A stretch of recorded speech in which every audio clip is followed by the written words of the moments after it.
दोस्तों, आप सभी ये बात जानते ही होंगे कि अगर हमको एमका फाइटर जेट को तेजी से बनाकर अपनी वायुसेना में शामिल करना है तो उसके लिए हमको प्राइवेट कंपनियों की जरूरत पड़ने वाली है। जभी जाकर हम एमका फाइटर जेट को समय से पहले बनाकर अपनी वायुसेना को दे सकते हैं।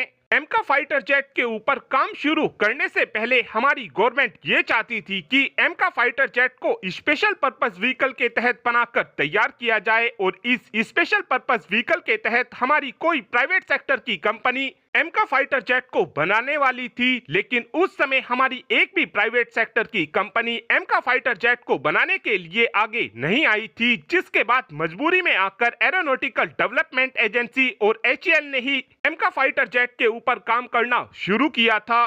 लेकिन हाल ही में ही हमारी गवर्नमेंट की तरफ से असेंबली और सब असेंबली के लिए एक इवैल्यूएशन को किया गया है और इस इवैल्यूएशन में ये चेक किया जाना था कि हमारी प्राइवेट सेक्टर की कौन कौन सी कंपनी हमारे एमका फाइटर जेट, टेडबीएफ फाइटर जेट और तेजस मार्क 2 फाइटर जेट को असेंबल करने में हमारी मदद को कर सकती है। यहाँ पर असेंबली और सब असेंबली का मतलब यह है कि जो फाइटर जेट होता है उसके अंदर बहुत से पार्ट्स को जोड़ा जाता है।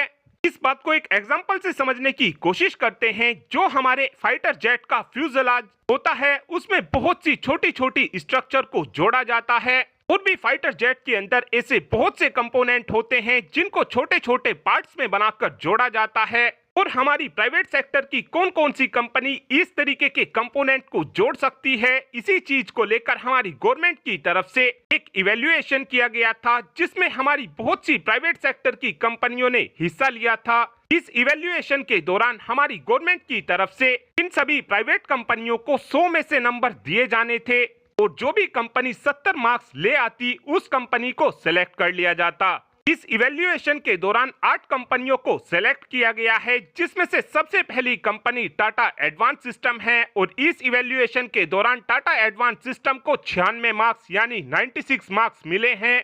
दूसरी कंपनी हमारी एल&टी है, जिसको इस इवैल्यूएशन के दौरान 82 मार्क्स मिले हैं। तीसरी कंपनी हमारी arrow structure manufacturing India private limited है, जिसको इस इवैल्यूएशन के दौरान 79 मार्क्स मिले हैं। और चौथी कंपनी हमारी लक्ष्मी मशीन वर्क्स है, जिसको इस इवैल्यूएशन के दौरान 76 मार्क्स मिले हैं। और पांचवी कंपनी हमारी गोदरेज एरोस्पेस है, जिसको इस इवैल्यूएशन में 75 मार्क्स मिले हैं। छठी कंपनी हमारी डायनेमेटिक टेक्नोलॉजी है, जिसको इस इवैल्यूएशन में 73 मार्क्स मिले हैं। और सातवीं कंपनी हमारी MTAL टेक्नोलॉजी है, जिसको इस इवैल्यूएशन में 73 मार्क्स मिले हैं। और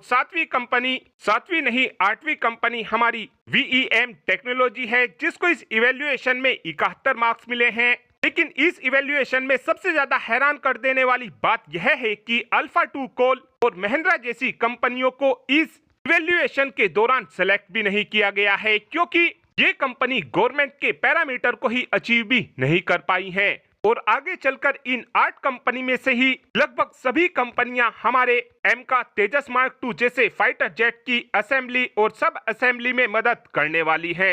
लेकिन अब ये देखना अहम होगा कि हमारी किस प्राइवेट सेक्टर की कंपनी की तरफ से एक पूरे ही फाइटर जेट को स्क्रैच से बनाकर तैयार किया जाता है।